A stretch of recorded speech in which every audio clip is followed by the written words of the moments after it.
네, 성도 여러분 안녕하십니까? 안녕하세요. 오늘 하루도 잘 보내셨나요?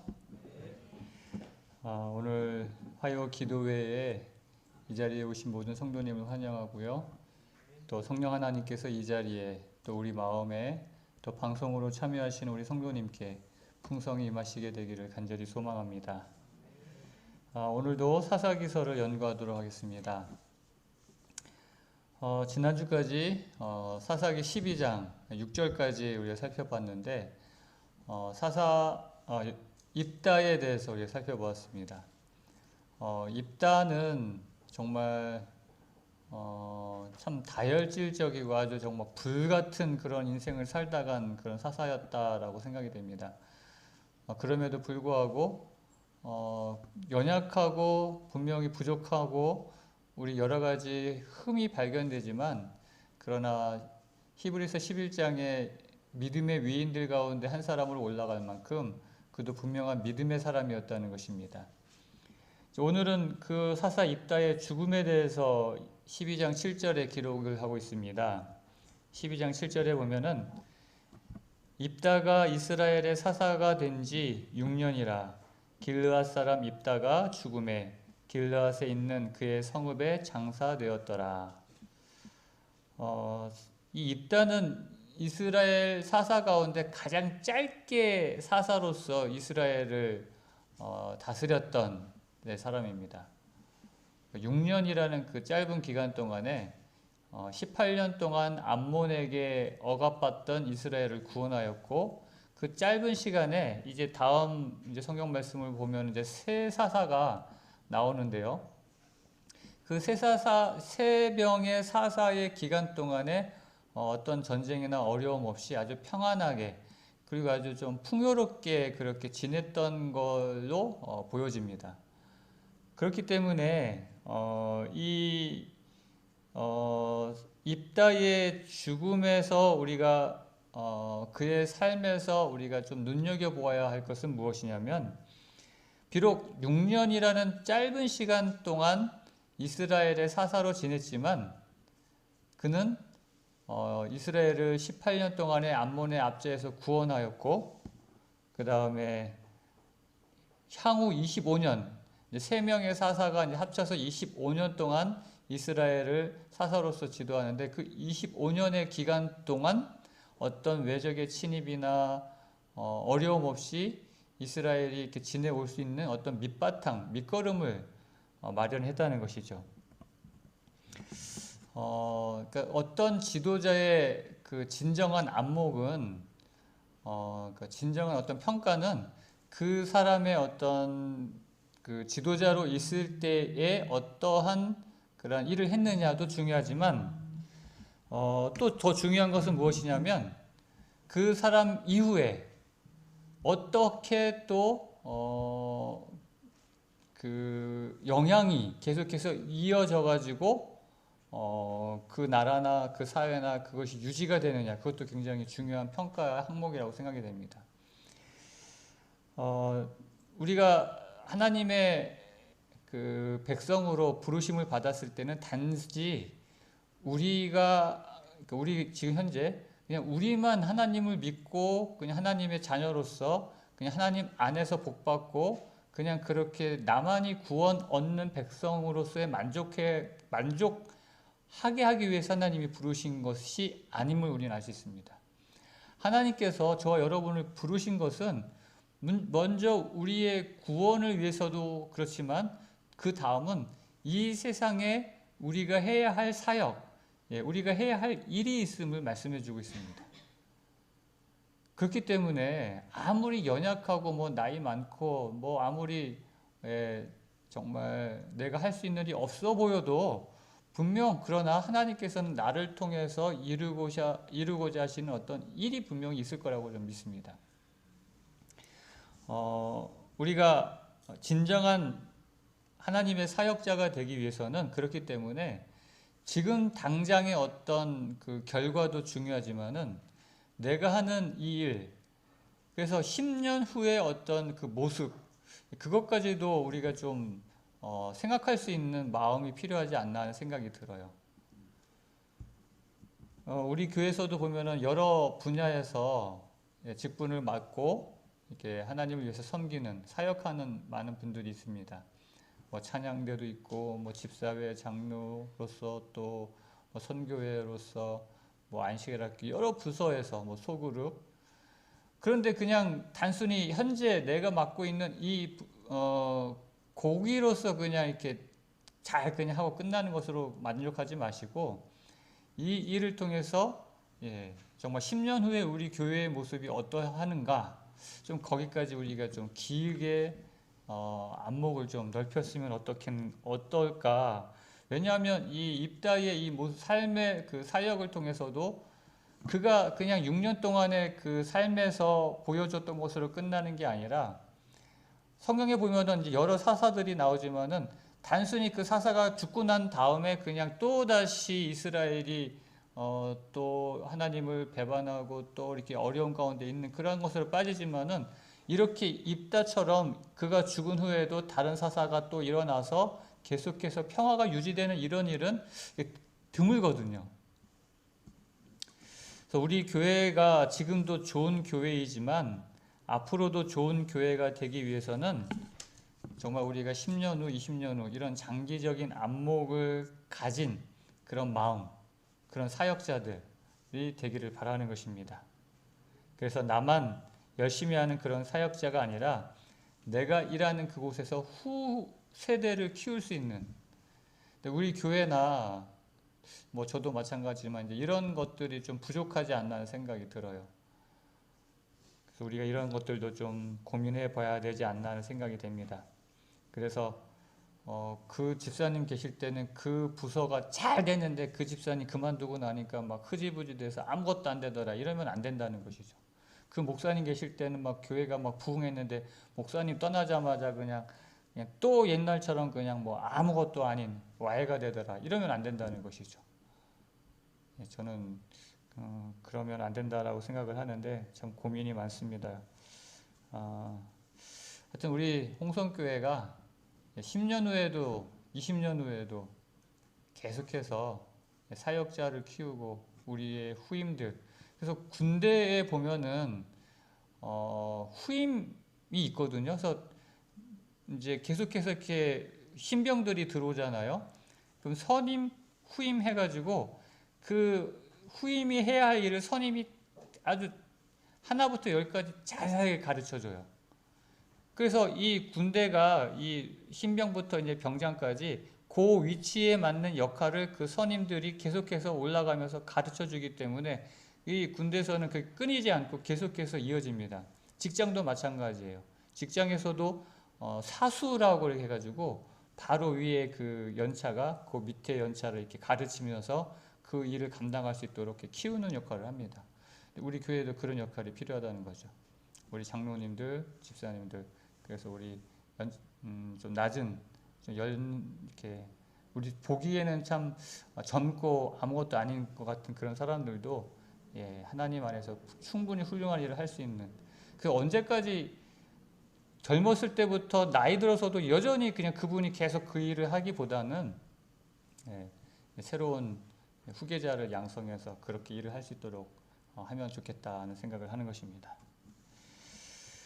이렇게 이제 입다가 죽고 장사되고 그 다음에 이제 새 사사가 등장을 합니다. 이제 10절, 8절부터 이제 15절까지 이제 12장의 이야기가 그러한 이야기가 되는데 이 사사기에 이제 12 혹은 13이라고 하는데 계속 말씀드리지만 드보라와 바락을 역시 하나하나의 사사로 이제 그렇게 평가하는 사람들은 13명 혹은 드보라만 이제 여사사라고 이제 인정하면 12입니다.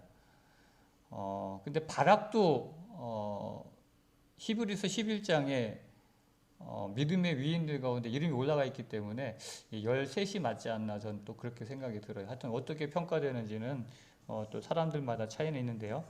그런데 이제 대사사, 그러니까는 소사사 이렇게 나누어지는데 이 소사사 뭐 대사사는 뭐 큰 일을 했고 적은 일을 했고의 그런 차이가 아니라 성경에 이제 그 행적들이 많이 기록이 되면 그건 대사사. 행적이 이제 작게 간략하게 기록이 돼 있으면 소사사 예, 뭐 큰일 했다, 작은 일이 났다 그런 차이는 아니고요. 그런데 이제 앞으로 우리가 볼 세 사사는 소사사들입니다. 전에 이제 삼갈, 돌라, 야일이라는 이제 정말 간략간략하게 이제 소개되었던 사사들이 나오는데 요 세 사사를 이제 나오는 이제 입산, 엘론, 이제 압돈이라는 이제 세 사사가 나옵니다. 우리 이름조차 좀 생소한 사사들이에요.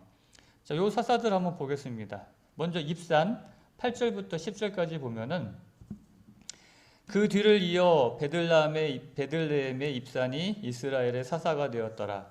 그가 아들 30명과 딸 30명을 두었더니 그가 딸들을 밖으로 시집 보냈고 아들들을 위하여는 밖에서 여자 30명을 데려왔더라. 그가 이스라엘의 사사가 된 지 7년이라. 입산이 죽음에 베들레헴에 장사되었더라. 여기 이제 입산이 이스라엘의 사사가 되었다. 근데 사사가 된 입산의 행적에 대해서 뭐라고 나와 있어요? 그는 아들 30명 그리고 딸 30명이 있었는데 딸들은 밖으로 시집 보냈고 아들들은 밖에서 며느리를 얻었다. 그게 그의 행적이에요. 아들 30, 딸 30, 60명이나 되는 자녀를 두려면 부인도 물론 많았겠죠. 이 당시는 부와 권세를 가진 사람들은 의뢰이 그렇게 많은 부인들을 두었던 것으로 보게 됩니다. 이 당시의 문화예요. 그러니까 이게 하나님께서 인정해주는 어떤 뭐 권장하는 그런 것이 아니고 사사들 보면 하나같이 이렇게 많은 자녀들을 둔 그런 사사들의 이야기가 나오거든요. 그런데 좀 특징 있는 것은 이 입사는 아들 30, 딸 30 있었는데 다 어떻게 했다고요? 밖에 시집 보내고 밖에서 며느리를 얻고. 근데 이 개역 한글 성경, 우리가 지금 보는 개역 개정 말고 개역 한글 성경에 보면은 이 밖으로라는 이 표현을 타국으로라고 표현을 하고 있어요. 타국으로 시집 보내고 타국에서 며느리 30을 얻었다. 그래서 이제 타국으로라는 이 말로 이제 그 번역에 의해서 사람들이 오해를 좀 하는 거는 이 입산이 다른 나라, 다른 부족, 다른 민족에게 시집 보내고 장가 보내고 그랬지 않았나라고 하는데 하나님의 사사인데 분명 하나님께서 그 다른 신앙을 하지 않는 그런 이방인들과는 섞이지 말라고 했는데 그렇게 하지는 않았을 것이다라고 사람들은 생각을 합니다. 그리고 원어에도 보면은 이 밖으로라는 그리고 타국으로라고 번역된 이것은 타국으로 혹은 밖으로 다 어떻게 번역해도 같은 의미를 갖고 있어요. 그렇게 번역을 해도 되고 타국으로 번역을 해도 되고 그런데 더 정확한 표현은 타국이보다는 밖으로가 더 정확한 표현이다 해서 이번에 개정된 개역 개정 성경은 그래서 밖으로라고 다시 이렇게 이것을 수정해서 번역을 한 겁니다. 실제로 이 영어 성경에도 보면은 그의 가문 밖으로라는 그런 번역을 하고 있거든요. 그러니까 이 말씀은 다른 지파, 다른 민족, 다른 이방이 아니라 다른 지파의 다른 가문에 시집 보내고 장가 보냈다라는 그런 이야기일 수 있어요. 그런데 왜 그랬을까요, 입산이? 거기 입산의 베들레헴의 입산이 이스라엘의 사사가 됐는데 그 입산 그 지파에서 자기 그냥 마을에서나 자기 지파, 자기 가문에서로 충분히 시집 보내고 장가 보낼 수 있었는데 굳이 이렇게 했던 이유는 뭘까요? 정략 결혼. 우리 옛날에도 우리 뭐 조선 시대, 뭐 고려 시대 이렇게 보면은 다른 뭐라고 하죠? 중국의 뭐 청나라 혹은 뭐 그런 나라들에서 공주를 맞이해서 뭐 이렇게 하여튼 그런 정략적으로 시집 보내고 장가 보내는 일들이 많았어요. 특히 유럽도 그랬거든요. 그런 것들을 통해서 뭘 형성을 해요? 친족을 형성하면서 서로의 유대 관계를 형성하면서 서로가 더 끈끈해지고 서로의 어떤 뭐랄까 유대 관계를 강화하는 이제 그러한 효과를 얻게 되는 것이죠. 그러니까 이 입사는 전략적으로 그러한 결혼을 통해서 다른 지파, 다른 가문, 유력한 세력들과의 어떤 힘을 키우는 그러한 어떤 일을 했다는 것을 보게 됩니다. 그래서 우리 재림교회 성경 주석에도 보면은 이런 부족 간의 결혼을 통해서 자신의 지위를 강화하려는 확고한 정책을 폈다라고 이제 설명을 하고 있습니다. 그래서 비록 7년밖에 다스리지는 못했어도 굉장한 이 60명이나 되는 아들과 딸을 그리고 그렇게 결혼시키고 하는 것들을 보아서 아마 부귀와 영화를 누리는 장수를 누렸다라는 것을 알 수 있다라고 이제 해석을 하고 있습니다. 자, 그 다음에 입산 다음에 이제 엘론이라는 사사가 등장을 합니다. 근데 이 엘론은 이렇게 성경을 기록하고 있어요. 그 뒤를 이어 스불론 사람 엘론이 이스라엘의 사사가 되어 10년 동안 이스라엘을 다스렸더라. 스불론 사람 엘론이 죽음에 스불론 땅 야알론에 장사되었더라. 자, 엘론이라는 사사가 등장하는데 이 엘론의 어떤 업적이 기록이 되어 있나요? 지금까지 아무리 소사사, 그러니까 그냥 짧게 그 행적이 나타난 사사라고 해도 짧게라도 뭐 이 살아있는 동안 하다못해 우리 좀 전에 봤던 그 뭐 누굽니까? 뭐죠? 입산. 갑자기. 입산조차도 하다못해 아들 30, 딸 30 나가지고 뭐 밖으로 시집 보내고 뭐 밖에서 며느리 얻었다. 그런 내용이라도 있는데 요 엘론은 그냥 사사가 되어서 몇 년 다스렸다가 죽었다. 요거밖에 없어요. 그래서 특별한 행적이 없는 정말 가장 간략한 행적이 기록되어 있는 사사가 이 엘론인데 빼기도 그렇고 안 빼기도 그렇고 아마 이것을 기록했을 당시에 성령 하나님께서 좀 고민을 많이 하셨을 것 같아요. 특별한 사역이 없는 거예요, 정말. 특별히 사사로서 하나님의 백성들의 마음에 깊이 새겨질 만한 어떤 기록할 만한 업적이 하나도 없는 것입니다.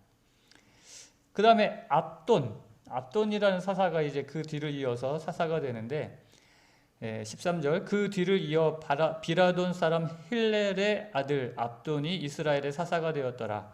그에게 아들 40명과 손자 30명이 있어 어린 낙이 70마리를 탔더라. 압돈이 이스라엘의 사사가 된 지 8년이라. 비라돈 사람 힐렐의 아들 압돈이 죽음에 에브라임 땅 아말렉 사람의 산지 비라돈에 장사되었더라. 자, 여기도 보니까 이 압돈이라는 이 사사가 뭐 좀 전에 봤던 엘론보다는 좀 길게 기록되어 있어요. 근데 그 길게 기록되어 있다고 하는 내용은 뭐예요? 아들 30, 손자 40명이 있었는데 다 어린 낙이 70마리를 탔다. 그게 다예요. 그게 뭐 내세울 만한 걸까요? 아마 그 가문에서는 좀 자랑스러울지 몰라요. 이 어린 나귀를 탔다는 것은 이 성경에서 보면은 굉장한 어떤 아무나 탈 수 있는 것이 아니라 귀족, 어떤 유력한 세력, 가문 그런 사람들이 탈 수 있는 것이 어린 낙이었거든요. 그러니까 이 어린 낙이 70마리를 탔다는 이 표현은 이 아들들, 손자들이 아주 유력한 어떤 그 당시에 권세와 어떤 부귀 영화를 누렸다라는 그런 표현이거든요. 역시 이 압돈도 별다른 행적 없이 어린 낙이 70필이 있었다는 것, 그게 전부였어요. 그래서 우리가 지금 보는 이 입산, 엘론, 압돈, 우리가 보았던 입다 이후에 이 세 명의 사사들을 보면 어떤 생각이 드시나요, 여러분? 이 당시에는 어떤 외세의 어떤 뭐 다른 나라의 어떤 압제는 없었어요. 그러니까 입다 이후에 이 세 사사 시대에는 말 그대로 어떤 전쟁 없이 그냥 평안한 평화를 누리면서 그리고 뭐 아들 30, 뭐 딸 30 낳고 뭐 아들 30, 손자 40 낳고 뭐 어린 낙이 타고 하는 거 보니까 이 당시는 좀 풍요로웠던 것 같아요. 그렇게 결혼하고 장가 들고 뭐 아들 딸 이렇게 많이 낳고 했던 것은 만약에 뭐 못 살고 뭐 그냥 억압받는 그런 세대였으면 이런 거는 좀 쉽지 않은 거거든요. 그런데 그들의 인생에는 그들의 사역에는 특별한 업적은 없었다는 거예요. 그냥 뭐 평안하게 그냥 뭐 잘 살기는 했어도 여러분 우리가 이 땅에서 우리의 삶이 마쳤을 때 우리에 대한 평가는 어떨까요? 저와 여러분들이 이제 이 땅에서의 삶이 이제 다 마치면 여기 이제 이 쇠사사의 평가는 그들의 업적은 그냥 이렇게 기록이 돼 있어요. 특별한 거 없이 그냥 뭐 아들 30, 딸 30 나서 밖에 시집 보내고 밖에서 며느리였고 그냥 엘론은 그냥 뭐 그나마 그것도 없고 요 마지막 기록되어 있는 압도는 그냥 아들 30, 손자 40, 어린 낙이 탄 거 그거 외에는 없다는 것이죠. 여러분은 하나님께 평가받을 때 어떤 평가를 받기 원하십니까? 분명 이 말씀은 성령 하나님의 영감으로 기록되어 있는 그 사람들의 평가이거든요. 저와 여러분들은 우리 하나님께 우리 인생에 맞춰질 때 어떤 평가를 받기를 원하는 것이죠. 분명 하나님께서 마지막 시대에 우리를 부르신 아까도 얘기했지만 우리에게 하나님께서 바라시는 사명, 사역이 있을 거라는 것이죠. 분명 하나님께서 우리에게 진짜 나만이 이 땅에서 행할 수 있는 은사가 있다는 것이에요. 사명이 있다는 것이죠. 그것이 우리가 무엇인지 좀 고민하면서 찾아볼 필요가 있다는 것입니다. 엘렌 화이트 우리 화이트 부인께서 그 자서전에 있는 내용에 보면은 참 제가 대학교 이제 신학과 다니면서 참 이 엘렌 화이트의 그 일생에 대해서 수업 시간에 이렇게 배우면서 참 감동받았던 것이 이분의 좌우명이었어요. 녹슬어 없어지기보다는 닳아서 없어지겠다.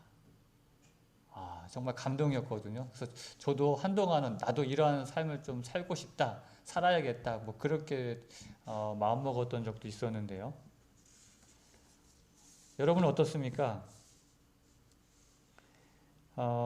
엘렌 G 화이트 부인의 그 자서전을 보면은 그 서문에 이제 다른 사람이 이제 그 서문은 이제 썼거든요. 이 내용 그 화이트 부인의 그 자서전을 쓰면서 그분의 인생에 대해서 이렇게 이야기합니다. 그가 할 수 있었던 일은 모두 다 했다라는 말은 화이트 여사에 대한 적절한 표현이다. 그가 할 수 있는 일은 다 했다. 그의 삶에서 할 수 있는 일은 다 했다. 그것이 화이트 부인에 대한 적절한 표현이라는 것이죠. 참 부럽습니다. 오늘 저 여러분의 인생이 맞춰질 수 있을 때 박성준이 할 수 있는 일은 다 했다. 그런 평가를 받을 수 있을까요, 과연? 다시 말씀드립니다. 우리 부족한 건 사실이고 연약한 건 사실이고 우리가 정말 이 땅에서 지금 뭐 어떤 영향력이 있겠어요, 우리가. 그러나 그럼에도 불구하고 내 삶의 영역에서 분명 하나님께서 원하시는 일이 있다는 것, 우리가 그것을 생각하면서 그냥 단순히 교회에 나오고 예배 드리는 것으로 만족하지 말고 정말 이 땅에서 하나님의 뜻을 이루기 위해서 특별히 이 세상을 구원하는 일에 있어서 내가 해야 될 일을 좀 찾아서 좀 같이 좀 하나님의 뜻을 이루어 나가는 우리 모두가 되었으면 정말 좋겠습니다. 그런데 왜 그러면 하나님께서 이런 사사들을 세우셨을까? 왜 이렇게 정말 아무것도 그냥 정말 이스라엘을 위해서 한 거는 없는 것 같아요.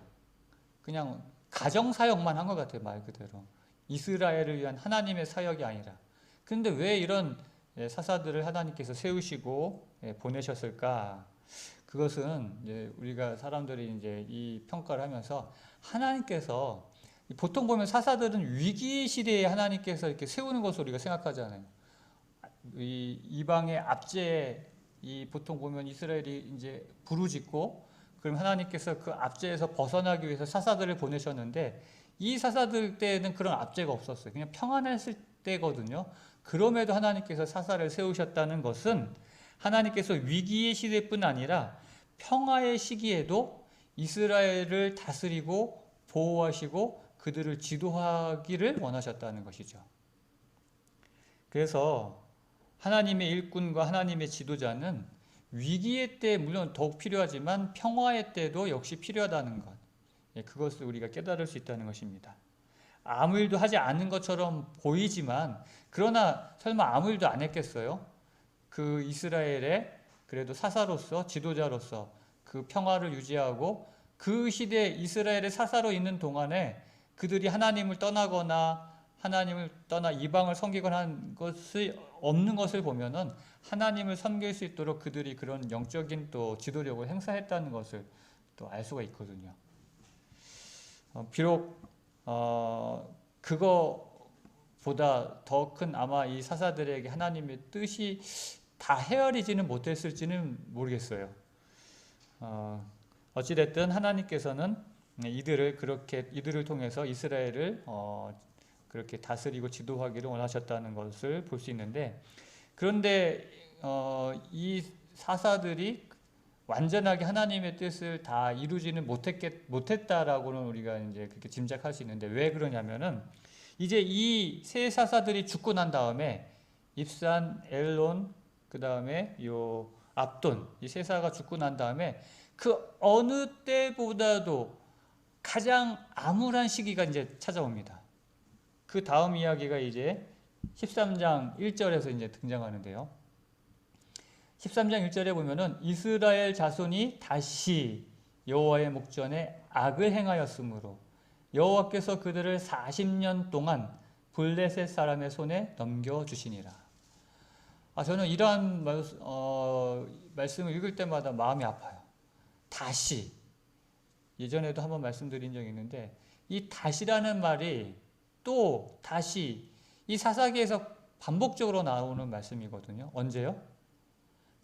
하나님의 은혜로 구원을 얻어서 평안을 누리던 이스라엘이 다시 죄로 돌아가는 모습, 그때 이 다시라는 말이 나와요.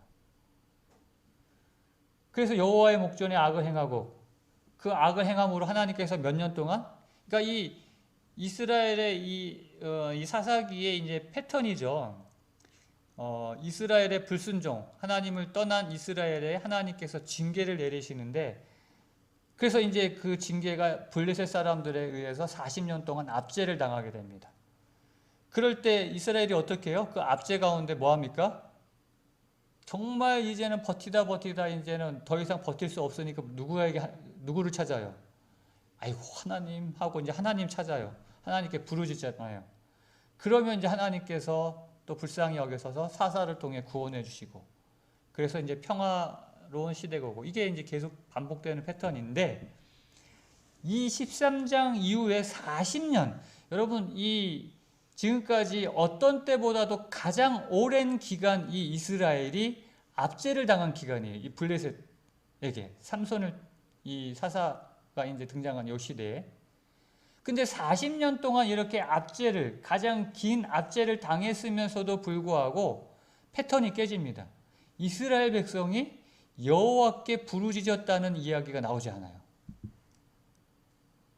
그렇게 오랫동안 그들이 억압과 핍박과 압제 속에서 고통당하면서도 누구를 찾지 않아요? 하나님을 찾지 않는 겁니다. 이 무엇을 이야기해 주는 겁니까? 이것은 이제 이스라엘이 더 이상 치유불능의 타락 상태에 빠져 있다는 것을 알게 돼요. 그들이 이방을 섬기고 하나님을 떠나서 우상을 섬기고, 그러므로 인해서 그들이 핍박과 억압과 그런 모진 고난을 당함에도 불구하고 여전히 그들은 하나님을 찾지 않는다는 거예요. 그냥 우상에게 여전히 비는지는 모르겠지만요. 그래서 사사기 시대를 우리가 성경의 그 암흑 시대라고 불러요. 이 이스라엘 백성의 암흑 시대라고 부르는데, 이 삼손이 등장하기 직전의 이 시기를 가장 그 가운데서도 어두운 최악의 암흑 시대라고 부릅니다. 저는 그동안 그래도 이스라엘에게 희망을 봤던 건 뭐냐면, 그렇게 다시 여호와를 떠나 여호와의 목전에 악을 행했을지라도 그들이 압제를 당하면 그래도 다시 하나님께 어찌됐던 간에 나와서 하나님 잘못했습니다, 용서해 주세요 하고 하나님께 부르짖는 모습에서 그래도 조금이나마 희망을 발견했거든요. 오늘 그것이 우리에게도 희망입니다. 우리가 아무리 하나님을 떠나 우리가 불순종을 해서 정말 우리 인생의 어두운 가운데 있을지라도 우리가 그 가운데서 하나님을 기억하고 하나님을 다시 찾고 나온다면 희망이 있거든요. 다시 하나님께서는 그러면 사사를 보내고 구원하셨듯이 하나님을 찾는 백성은 다시 구원하신다는 것이 이 사사기에서 우리가 찾을 수 있는 메시지입니다. 그런데 지금 이 이스라엘은 40년의 가장 긴 압제에서도 하나님께 부르짖었다는 모습을 볼 수가 없는 거죠. 이 시대의 영적 기근을 보여준 한 예가 나중에 삼손이 등장했을 때 그 블레셋의 승리를 거뒀을 때 보여주었던 모습이에요. 이제 이 삼손이 블레셋의 승리를 거둔 다음에 이 블레셋이 복수하겠다고 이스라엘을 이제 또 쳐들어와 가지고 막 괴롭힙니다. 그러니까 이 이스라엘 백성들이 이 블레셋의 이 압제에 쳐들어와 가지고 또 괴롭히니까 이제 삼손에게 찾아옵니다. 그리고 삼손에게 이렇게 이야기해요. 유다 사람 3,000명이 에담 바위 틈에 내려가서 삼손에게 이르되 너는 블레셋 사람이 우리를 다스리는 줄을 알지 못하느냐? 네가 어찌하여 우리에게 이같이 행하였느냐? 지금 블레셋에게 이 삼손이 이제 블레셋 사람들을 이제 승리하니까 보복하겠다고 이스라엘을 괴롭히니까 괴롭힘을 당한 이스라엘이 뭐라고 그래요? 야, 너 왜 그랬어? 오히려 삼손한테 뭐라고 그래요? 야, 우리 지금 이스라엘 이 블레셋한테 우리가 이 다스림 받는 것도 몰라? 너 왜 그랬어?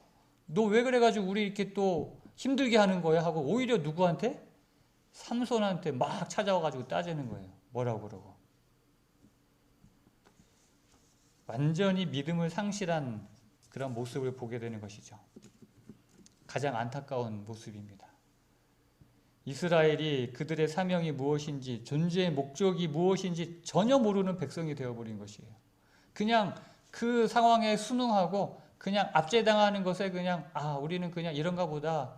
하나님께서 왜 이스라엘을 그들을 세우셨는지 존재 그 사명 다 잊어버리고 그냥 편하게 그냥 눈치 보면서 그냥 오늘 그냥 하루 그냥 잘 살면 그것으로 만족하는 그런 백성이 되어버렸다는 거예요.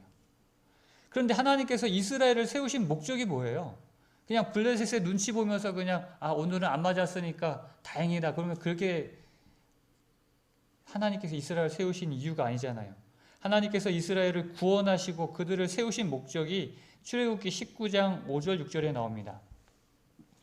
세계가 다 내게 속하였나니 너희가 내 말을 잘 듣고 내 언약을 지키면 너희는 모든 민족 중에서 내 소유가 되겠고 너희가 내게 대하여 어떤 나라요? 제사장 나라가 되며 거룩한 백성이 되리라. 하나님께서 이스라엘을 부르시고 구원하신 목적은 그들로 하여금 제사장 나라. 여러분 제사장이 뭐예요? 하나님과 인간 사이에 그 중보자 역할 하는 그 사람이 바로 제사장이거든요. 이 땅에 온 백성을 구원하기 위해서 하나님께서 그 구원의 중보자로 구원의 중보 역할을 하라고 제사장 나라로 이스라엘을 세우셨는데 지금 이 이스라엘이 그런 사명, 존재의 일을 다 내팽개쳐 버리고 아예 이제는 구원해 주기조차 자신들을 구원해 주기를 요청하는 것조차 잊어버린 백성이 되어버린 것입니다. 오늘 저와 여러분들은 어떻습니까? 오늘 우리의 모습이 혹 이렇지는 않은지 우리가 자신을 좀 살필 필요가 있습니다. 우리가 이웃을 위한 기도를 잊어버리지는 않았는지요. 하나님께서 우리를 이 땅에서 세우신 목적이 그 사명이 무엇인지 잊어버리지는 않았는지요.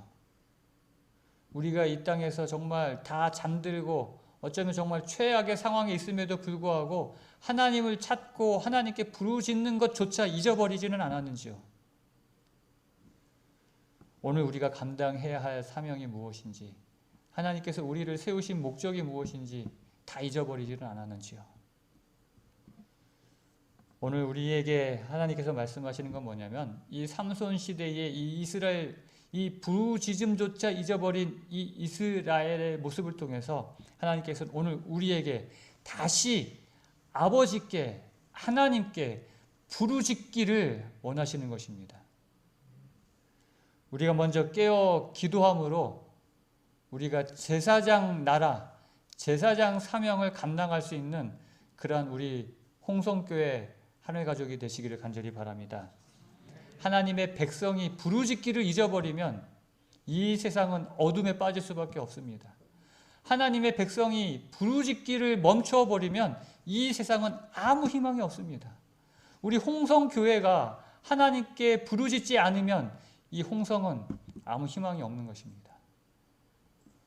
우리가 이제 전도회를 앞두고 다시 한번 하나님께 부르짖는 백성이 되기를 간절히 바랍니다. 저와 여러분이 하나님께 부르짖는 한 이 나라에 그리고 이 홍성에 소망과 희망이 있다는 것을 기억하시고 오늘 저희 모두가 하나님께 부르짖는 그러한 종이 되시기를 간절히 바라면서 오늘 말씀을 마치겠습니다. 이제 개인 기도하는 시간을 갖겠습니다. 여러분들의 개인의 기도의 제목과 특별히 우리 교회 전도회를 위해서 꼭 기도해 주시기 바라고요. 전도회가 이제 앞으로 28일 앞으로 다가왔습니다. D-Day 28일 전 전도회를 위해서 강사 목사님을 위해서 그리고 우리 구도자들을 위해서 기도해 주시기를 바랍니다. 그리고 몸이 불편하신 우리 성도님들을 위해서도 기도해 주시고요. 다 같이 음악이 마칠 때까지 개인 기도하도록 하겠습니다.